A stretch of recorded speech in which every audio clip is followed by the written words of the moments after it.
So at the Ocean Cleanup, our mission is to rid the world's oceans of plastic. The real complicated part of this puzzle is that everything is interlinked. What we need to do is two things. One, we need to clean up the legacy pollution. Two, we need to close the tap. Everyone's ready?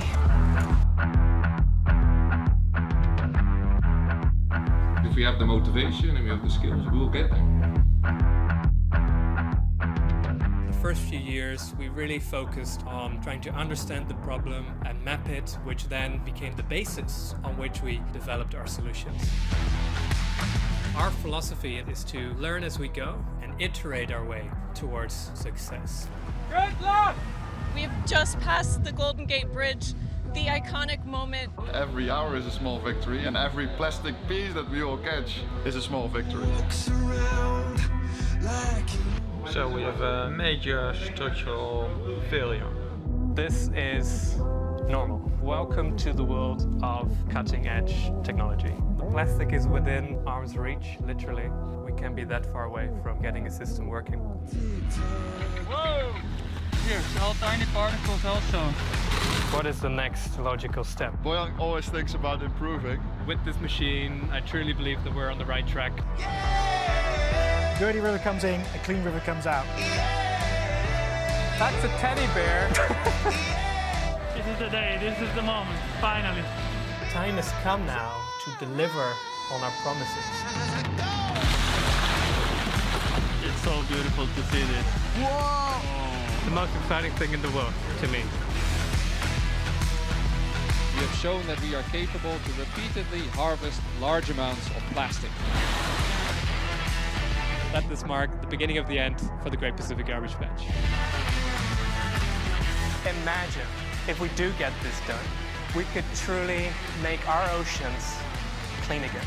That's a future to look forward to.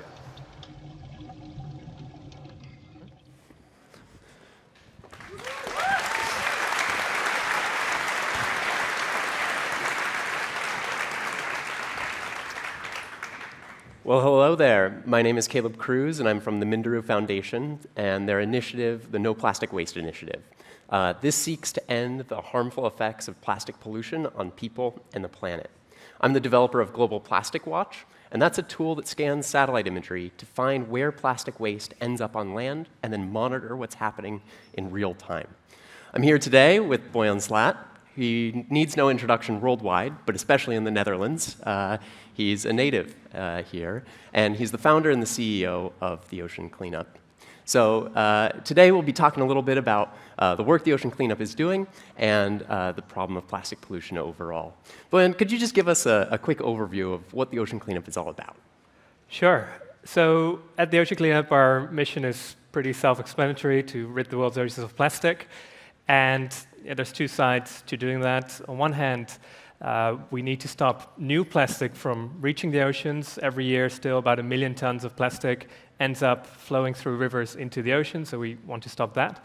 But at the same time, there is already these 60 years of legacy pollution in the ocean that accumulates in these areas called ocean garbage patches, the largest one of which is between Hawaii and California. So we, to really get to clean oceans, we also have to address that, and that's why we also work on cleaning those patches up. That's amazing. And tell me a little bit about the technology that you've developed to do this, some of the hardware that you're working on. Yeah. So when it comes to the ocean garbage patches, we went through quite a few iterations over the years, not really by choice, but that happens. And ultimately, the concept we landed on is what's essentially a very long floating barrier. Right now, it's still sort of pilot stage, so it's 800 meters long. We're going to 2.5 kilometers in length, so it's a pretty long thing. And it's being towed by 2 vessels. And the idea is that we steer these systems to the areas where the highest concentration of the plastic is. Because sometimes people imagine this garbage patch to be this homogeneous island of trash. I think that mental image is wrong for 2 reasons. First of all, it's not an island, it's very dispersed. So actually that's the reason why the plastic spreads an area 3 times the size of France. It's a massive area. But I guess on the plus side, the plastic also tends to concentrate in certain hotspots within this garbage patch. So we've developed these advanced algorithms to be able to predict where these hotspots form, so that we can target and optimize the routing of these cleanup systems to these hotspots, so that we don't have to skim this entire area, which is massive, but really only have to do a small part. So that's the ocean side. And on rivers, what we have developed are what we call interceptors, which are basically these automated solar-powered devices that we put into the mouths of these rivers, and they intercept the plastic before it reaches the ocean. So the current brings it to the mouth of the river. That's where we catch it, we take it out of the water, and periodically we offload the trash and can just keep running, basically. So actually, and I know in a bit we'll show a bit about that, but where we are currently in the process of is actually diversifying the portfolio of our toolkit of interceptor solutions, because really, what one of our engineers likes to say, if you've seen one river, you've seen one river. So to be effectively solving this problem, we need to do 1,000 rivers. 1,000 rivers do 80% of the problem. Originally, the intention was to have this one-size-fits-all solution, because that would just be the easiest thing. But over time, as we surveyed more rivers, we really came to learn that that's not good enough. We need a portfolio of solutions. So we're basically in the process of expanding to different kinds of interceptor now. Makes sense. Fascinating hardware, interesting technology development. One of the components of the ocean cleanup that you've mentioned before is it is a project. It has an end. What does that end look like?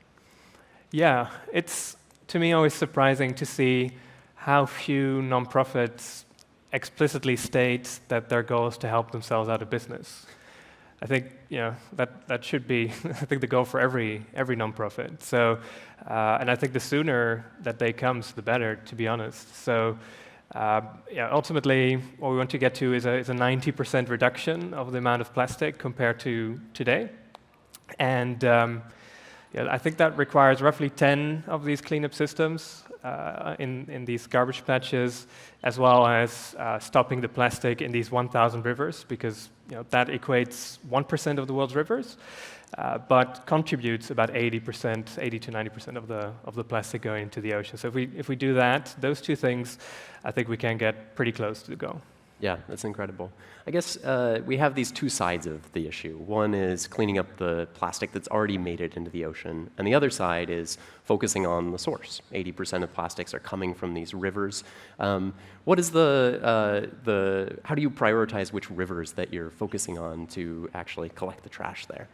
Yeah, good question. It's not easy because, and actually, I think we've been our own enemy at certain stages over the past few years, because we were basically going around the world signing MOUs with governments everywhere, and what turns out to be quite important is to prioritize where you deploy. So, on one hand, it's of course the prime driver is the level of pollutedness of a river. We want to basically start at the top of the list, but there are other factors. I think the level of corruption is quite important. In a lot of these countries, it's very complicated to do business.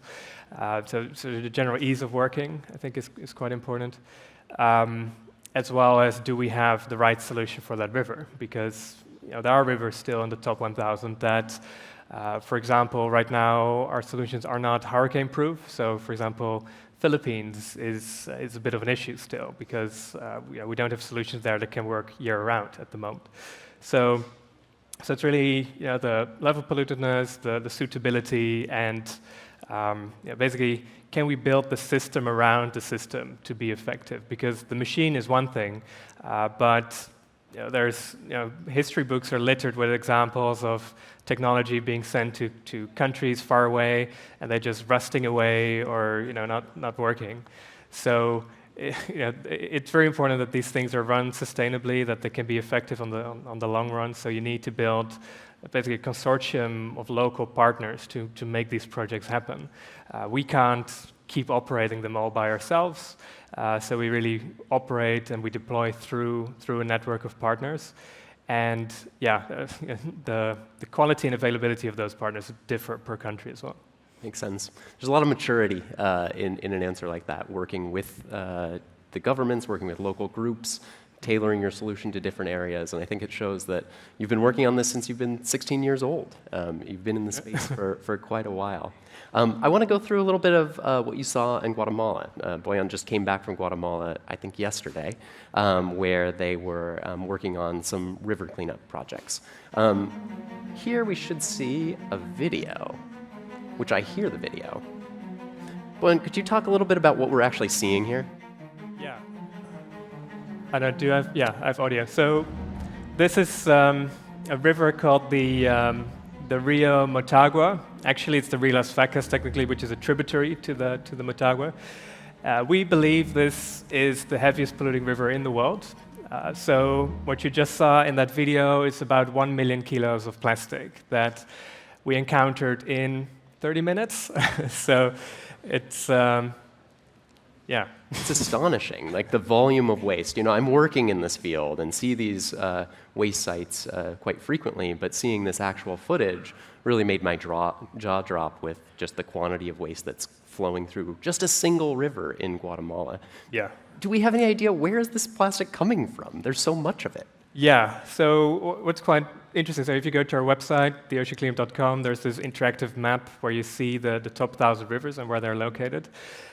When you look at that map, you don't see this river as the top contributor. It's sort of lower in the list. So the question is, why is that? Well, this top 1,000 is a model. It's based on certain parameters like weather, like land use, waste management infrastructure, population density, etc.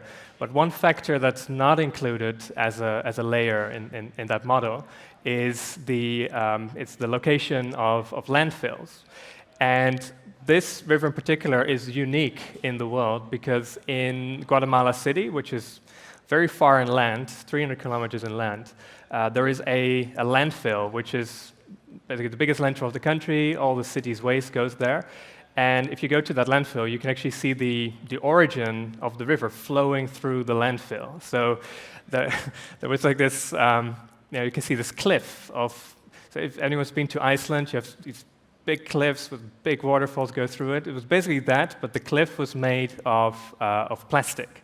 So you just see this waterfall go through the plastic, and it's really quite astounding. But when we saw that, we were like, okay, now we understand why there's so much of plastic flowing through this river. So in the rainy season, which is right now, you have these flash floods, and probably about twice a week, you see this huge amount of plastic coming down the river.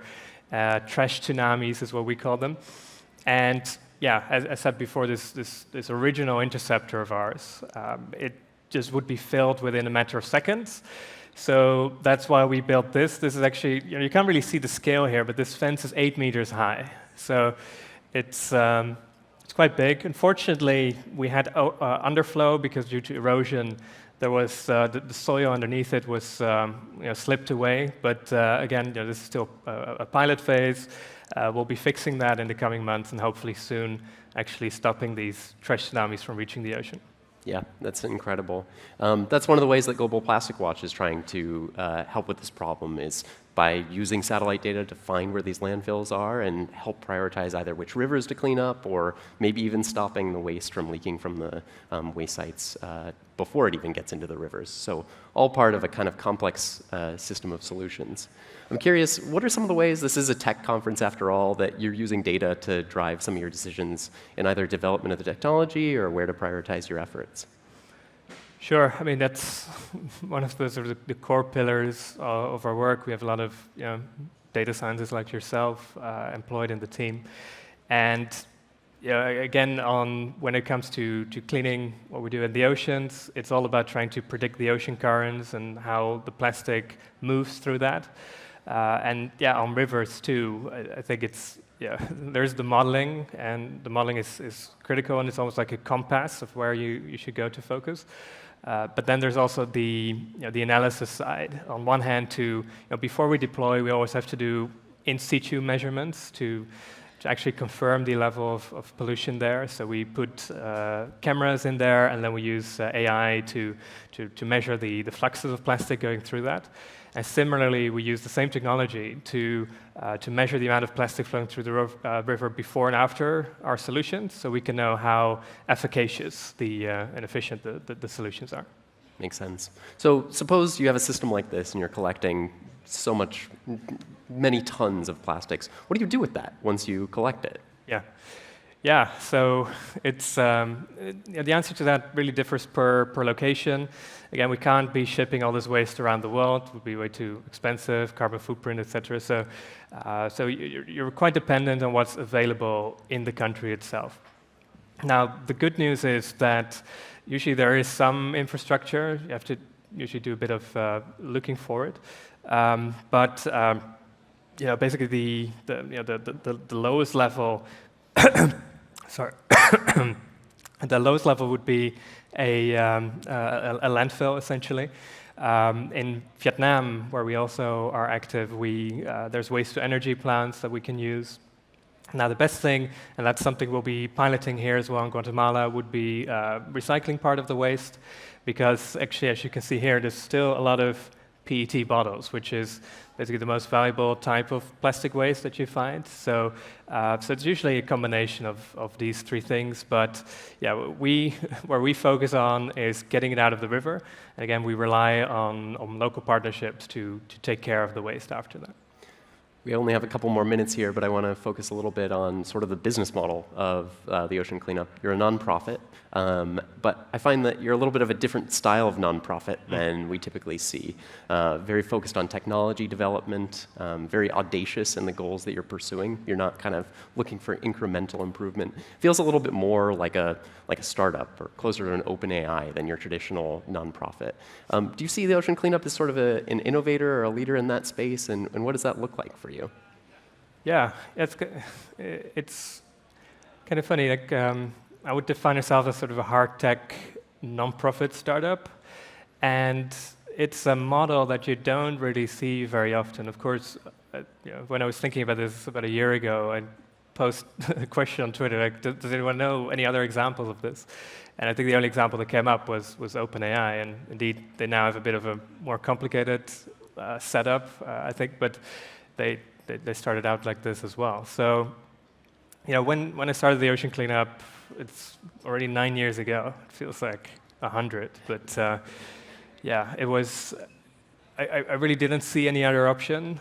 We would need so much upfront capital to get anything to work, and it would obviously not be anything investors would want to touch, because also there wasn't any obvious revenue model coming forth. Now, over time, I think, I think that was a good choice. We've been able to raise the money to get through the development phase, through philanthropists, through actually the support of millions of people around the world in terms of donations. And now I think we do start to see revenue models that can help us scale.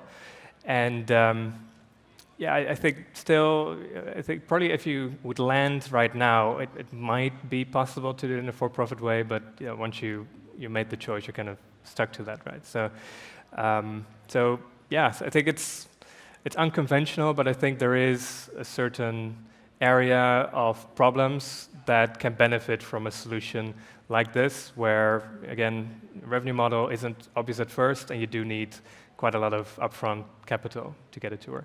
Yeah, that certainly makes sense. I guess looking forward, as you're hoping to deploy this worldwide, the technology becomes more refined. How can people here or others who are watching actually contribute towards helping solve this problem? Sure. So there's usually two ways people can get involved. Firstly, we're always recruiting smart, talented people. So there's quite a list on our website again. So do feel free to check that out. And secondly, we're also currently raising funds for what we call System 3, which is going to be the full-scale version of our cleanup system. So what you saw in the initial video, that's the 800-meter system. So now we make it 3 times the size. That needs to be the blueprint of the fleet. We want to have that operational in summer of next year. And yeah, we're currently trying to raise the funding to make that project happen. So, of course, if you're interested in being part of that sponsorship or whatever, do get in touch as well. Amazing. Well, it's incredible work. We'll be talking a little bit more on Global Plastics Watch tomorrow, if you want to hear more about that project. Have to thank you for all the work that you're doing to solve this problem. I think we can see images like this and see how vital it is to be working on this. And I'm excited for what comes in the future. Hope our conversation continues as well. Thank you. Thank you.